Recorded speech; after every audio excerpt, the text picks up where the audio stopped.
avec nous pour continuer à décrypter un peu les bonnes pratiques. Donc tous les trois, vous intervenez sur des sujets globalement de RH. Alors RH, énergie humaine, enrichissement humain. Il y aura effectivement peut-être des nouveaux noms qui vont arriver. Vous intervenez sur des sujets de recrutement, de formation et ou de marque employeur. Je vais commencer par Christine. Donc Christine, chez Disneyland Paris, vous recrutez beaucoup et fréquemment. Comment le digital vous a permis d'accélérer ce processus ? Eh bien oui, Disneyland Paris recrute beaucoup partout, c'est-à-dire qu'on recrute en France, mais pas que, on est présent dans toute l'Europe. Notre destination est fréquentée par plus de 50% de non-francophones, et en ce sens, on est présent dans toutes les grandes capitales européennes. Alors, pour ce faire, eh bien, il faut être équipé. On ne peut pas considérer qu'aujourd'hui, recruter avec un CV, ce soit possible pour nous. Un CV papier, j'entends. Et donc, il faut le digitaliser. Et quand j'ai rejoint l'entreprise il y a 3 ans, j'ai commencé par équiper l'ensemble de mes collaborateurs d'iPad, ou de tablettes. Alors au départ on m'a dit ça y est, elle fait sa diva, elle arrive, il faut être à la mode, il faut des tablettes, et en fait pas du tout. Pour pouvoir bien recruter et effectivement dupliquer, ça a été beaucoup dit ce matin, l'expérience que l'on promet à nos visiteurs, il faut aussi la faire vivre à nos futurs collaborateurs qui pour nous sont encore des prospects quand on les rencontre, et donc on va à eux avec nos tablettes, et avec nos tablettes on a accès directement à leur fiche candidat, et donc on peut passer notre temps d'entretien à vraiment échanger, discuter, créer la relation avec ce candidat, plutôt qu'être en train de noter sur un bout de papier quelques informations le concernant. Et surtout, quand ce CV papier, on le ramenait à la maison, il fallait recommencer le boulot. Donc en fait, on a été efficace. Les tablettes sont pratiques, on peut se connecter de partout sur notre base de données centralisée. Et pour nous, c'est une vraie source d'efficacité. Ça a permis de raccourcir un peu le process de décision ? Le process de décision complètement raccourci. On rencontre le candidat. Sous 1 semaine, il a une réponse de notre part. Réponse digitale, évidemment. Donc, voire là, on vient de passer à la digitalisation des contrats de travail. On vient de faire le test il y a 10 jours. Et donc, le candidat peut même ressortir de chez nous avec son offre d'embauche immédiatement. Très bien. Chez O2 aussi, côté équipement ? Côté équipement, à la fois de vos agents de service, à la fois des agences, qu'est-ce qui a été fait et qui permet aujourd'hui d'être meilleur, notamment en termes de formation ? Alors, peut-être tout d'abord, O2, donc on intervient dans les services à la personne. C'est un peu plus de 13 000 collaborateurs en France et un peu plus sous d'autres marques dont j'ai la charge aussi. Alors effectivement, et ça m'a bien plu, l'intervention précédente de Louis Vuitton, nous, on a équipé nos collaborateurs, puisqu'on a sous la marque O2 un peu plus de 300 agences en France. Et le principe, c'est qu'un intervenant à domicile dans les services à la personne, vous ne l'avez pas sous la main. Il est chez nos clients. Et il passe même très peu souvent dans nos agences. Donc, il y a à peu près 7-8 ans, on a équipé tous nos salariés d'un téléphone, mais à l'époque, ce n'était pas les smartphones, et ça servait juste à faire de la télégestion pour scanner un QR code chez un client à l'entrée et à la sortie. Depuis, on a développé une appli O2 pour nos salariés, et on est en train de finaliser celle pour nos clients. Sur cette appli, on a un certain nombre de facilités que j'ai pu voir dans votre diapo. On peut poser ses congés. L'intervenant a son planning, et comme c'est connecté à notre système de gestion d'exploit, c'est en temps réel. Le bulletin de salaire, dès qu'il est émis, il est encore envoyé papier chez nous, parce qu'on est en train de digitaliser aussi cet envoi dans des coffres-forts électroniques. Le bulletin de paye est également envoyé sur l'appli, donc le salarié peut l'imprimer. Et quand vous avez parfois des salariés à temps partiel, ce qui est quand même très fréquent dans ce secteur, ils peuvent avoir un complément du Pôle emploi. Et donc avoir son bulletin extrêmement rapidement, c'est un moyen de l'aider à obtenir son complément de salaire, quelque part, le plus rapidement possible. On a effectivement digitalisé à travers cette appli, mais ce téléphone, il ne sert pas qu'à ça. Et si on va sur la thématique de la formation, quand tous vos salariés sont équipés d'un smartphone, vous commencez à réfléchir à ce que vous pouvez en faire. Un smartphone, c'est un ordinateur, en fait, ni plus ni moins. Et donc, nous, on a travaillé beaucoup de contenu, de formation et d'information, et notamment sur chacun de nos métiers, puisqu'on fait entretien de la maison, garde d'enfants, dépendance, etc., enfin, jardinage et autres. On a tourné des web-séries. On a tourné 30 épisodes sur chacun de nos métiers. Des web-séries de 2 minutes 30 à peu près par épisode. Et on les pousse sur les téléphones de nos collaborateurs, ce qui leur permet du coup d'apprendre un certain nombre de trucs et astuces sur leur job. Donc le côté information, mais formation aussi.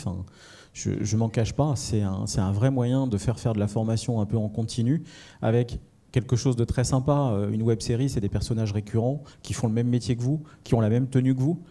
Bon, c'est extrêmement professionnel et surtout, les salariés les regardent. On parle de leur job, de leur quotidien. Et du coup, le smartphone est devenu un de nos outils de formation. Quel type de structure vous a accompagné pour faire cette web-série ?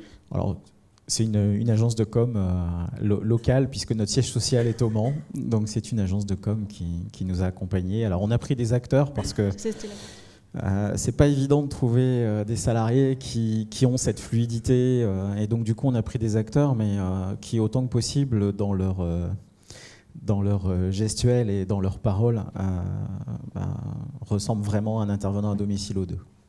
Très bien. Pour prolonger dans la formation, chez BNP Paribas, c'est un peu dans votre ADN le côté entreprise apprenante.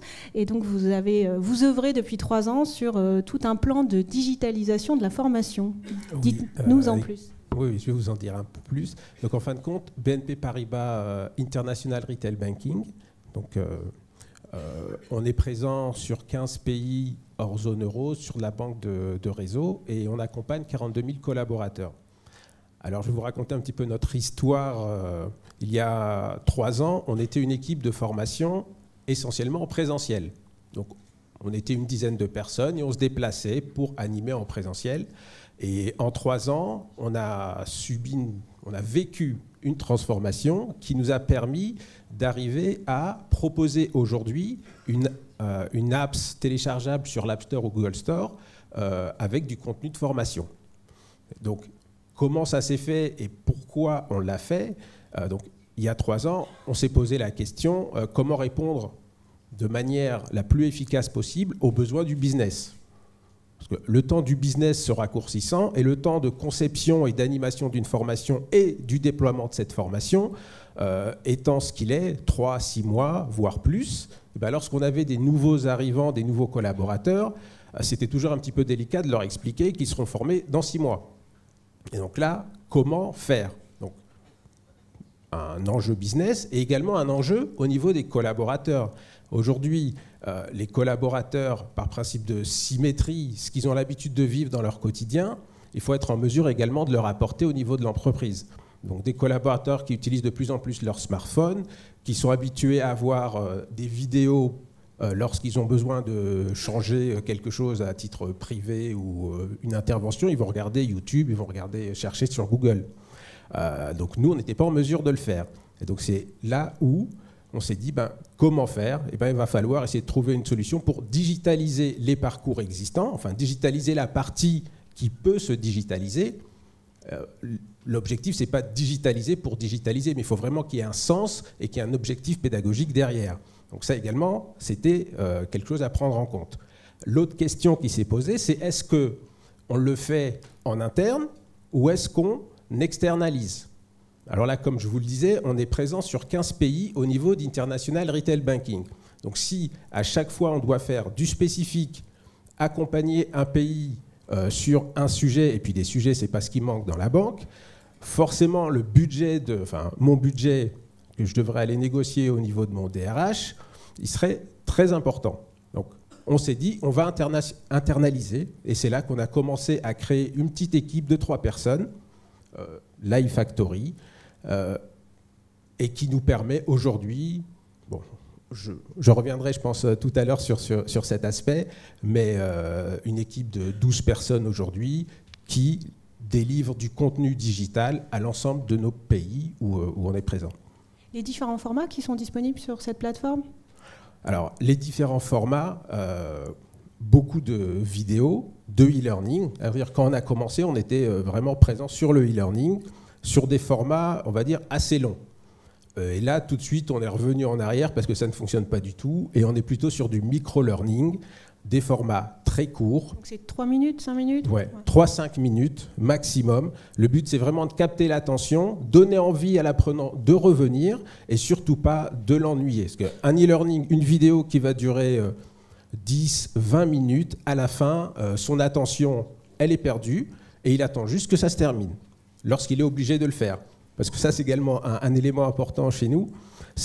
Alors on a des parcours de formation obligatoires à travers notre LMS, plateforme apprenante, mais on donne également la possibilité à l'apprenant de pouvoir consulter via cette LMS un ensemble de ressources qui sont libres d'accès. Donc il a ces deux canaux, de l'obligatoire. Donc là, on crée également nos propres MOOC internes ou SPOC, Short Private Online Courses, et la possibilité donc pour ces apprenants de suivre des parcours digitaux en mélangeant du digital et du présentiel également. Et du soft skills et du hard skills un peu. Soft skills, hard skills. Le pourcentage à peu près? On est à 50-50. 50-50. Voilà. Et également au niveau de la digitalisation, on est à 70% aujourd'hui notre offre digitalisée, 30% encore en présentiel. Si je rebondis là du coup sur les soft skills, sur la politique de recrutement que vous avez et le site carrière que vous avez mis en place, il y a 2 entrées différentes. Comment ça se passe aujourd'hui si on veut postuler chez Disneyland Paris? Eh bien, c'est très simple. Il faut aller visiter notre site. Je pense qu'il va s'afficher à l'écran. Mais surtout, au-delà de cela, je crois que c'est monsieur de chez Louis Vuitton tout à l'heure, qui disait que sa marque employeur est écrasée par le poids de la marque en elle-même, de la marque produit. Disneyland Paris, c'est un peu la même chose. Alors, c'est génial, hein, on bénéficie du poids de la marque. C'est forcément un atout d'attractivité.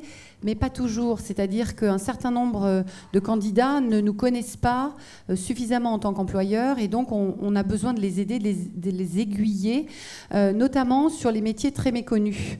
Notre site, donc, on l'a lancé il y a 1 an, donc on a un petit peu de recul maintenant. Il est assez innovant en ce sens qu'il a 2 portes d'entrée principales. Je connais mon métier, je sais ce que je viens faire à Disneyland Paris, je sais pourquoi je vais postuler à Disneyland Paris. Bon voilà, je vais rentrer par la première porte, je suis ingénieur en informatique, c'est facile de m'identifier. En revanche, on a à peu près 500 métiers présents dans l'entreprise et ça, c'est assez méconnu. Ça va du peintre en lettres, donc des métiers d'art, en voie de disparition d'ailleurs, à des métiers très grand public. Et donc on rentre par cette 2e porte, et là on a un algorithme qui permet de répondre très rapidement à 3 questions. Je sais, je suis et j'aime. Et une fois que j'ai répondu et on nous propose quelques qualificatifs, je réponds à ces 3 questions et là le site vient me proposer des offres de postes à pourvoir qui sont pertinents en fonction des réponses que j'ai pu apporter. Ce qui nous permet en effet de filtrer un certain nombre de candidatures. Il faut savoir que c'est Disneyland Paris, 800 000 candidatures par an. J'ai bien dit 800 000 candidatures par an.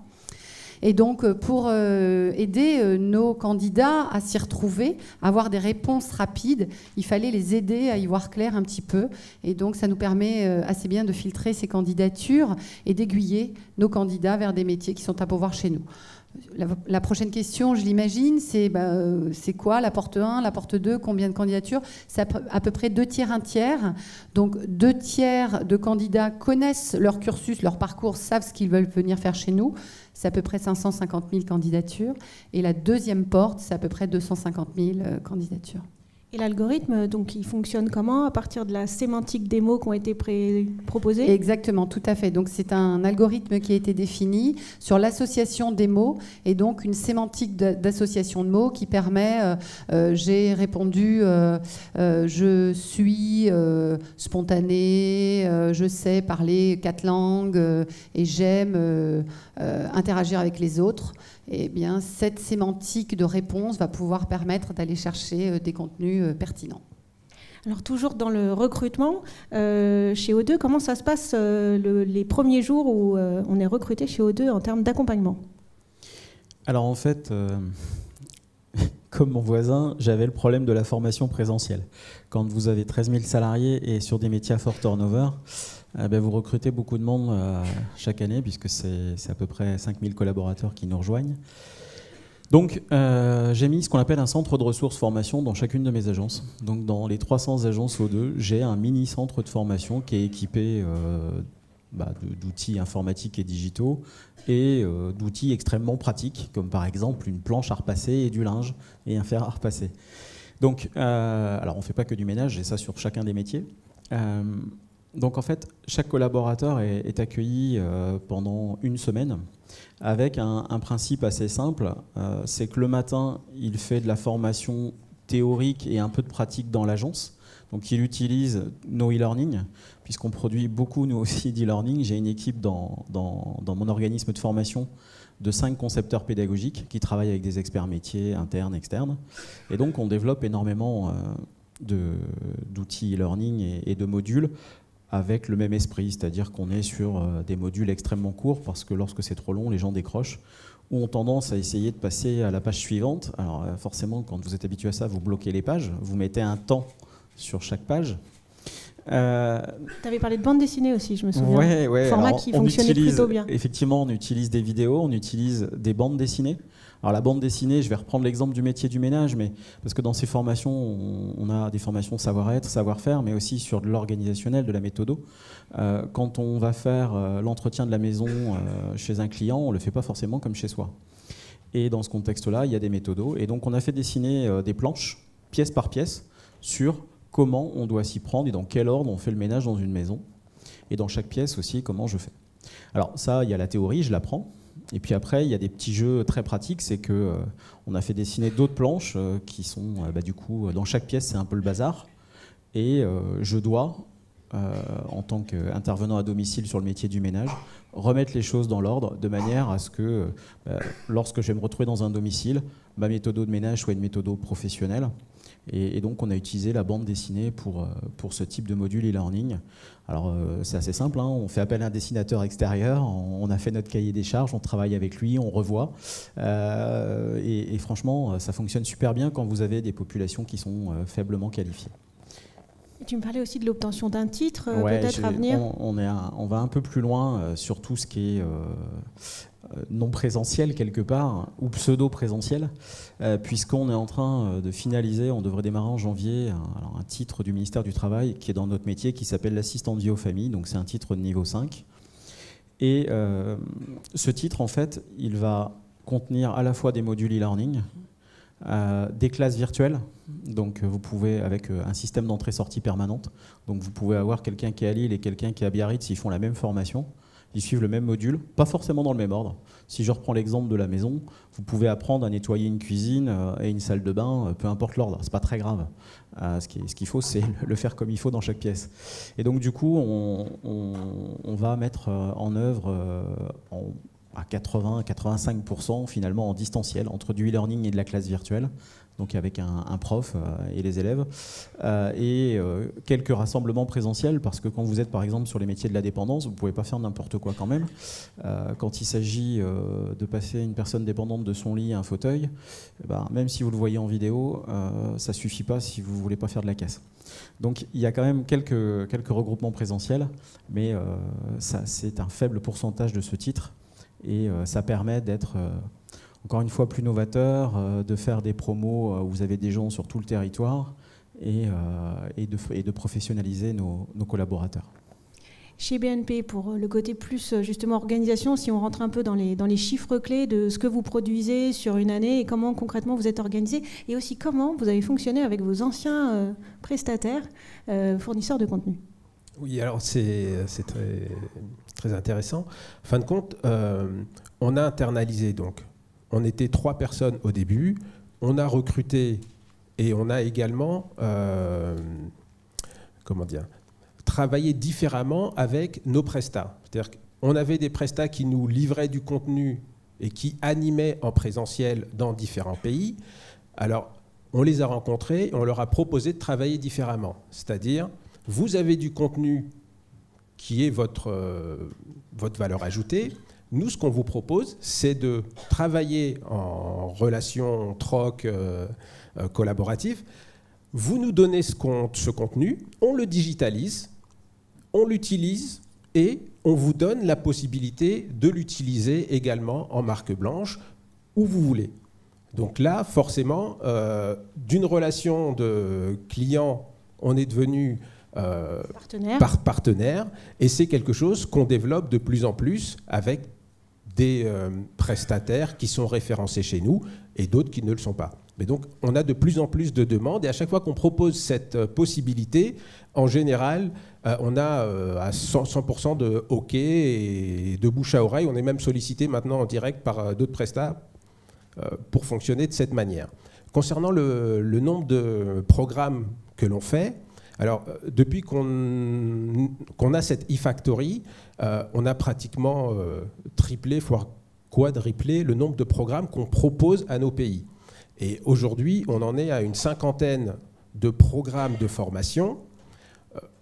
Et ça représente environ 250 à 300 capsules de savoir. Dans ces capsules de savoir, on va avoir différentes modalités, de la vidéo, du e-learning court, du scribing, du serious game, du motion design, j'en oublie certainement, mais on a énormément diversifié et intégré ces modalités. C'est-à-dire que dans mon équipe, j'ai des designers, des graphistes qui sont en mesure de créer ce contenu en travaillant avec les métiers, bien sûr, les business et les chefs de projet formation qui sont également dans notre équipe.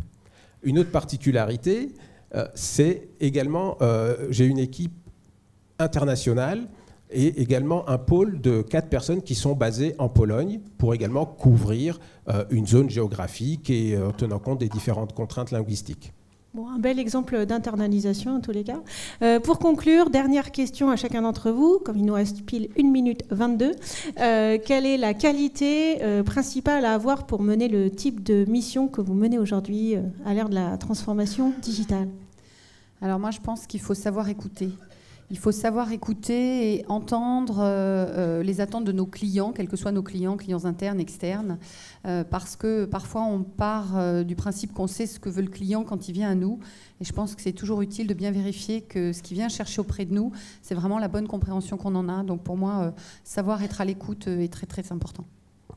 Oui, alors, je dirais agilité et curiosité. Curiosité pour découvrir tout ce qui existe et à chaque fois être en veille, être en benchmark également par rapport à ce qu'on fait. Et agilité pour pouvoir après intégrer tout ça et le mettre en œuvre sous différentes modalités. Tout le monde a respecté son temps sur la minute 22. Donc moi je dirais conviction et effectivement parfois essayer de passer un tout petit peu en force, comme j'ai pu l'entendre tout à l'heure.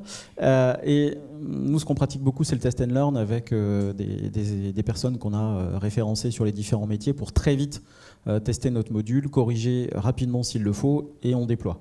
Et c'est là que parfois on passe un petit peu en force, c'est que le test il est rapide et on déploie extrêmement vite, mais c'est comme ça que ça avance. Bon, merci à vous trois. Les RH ont l'air de devenir assez créatives et c'est plutôt une bonne nouvelle. Merci.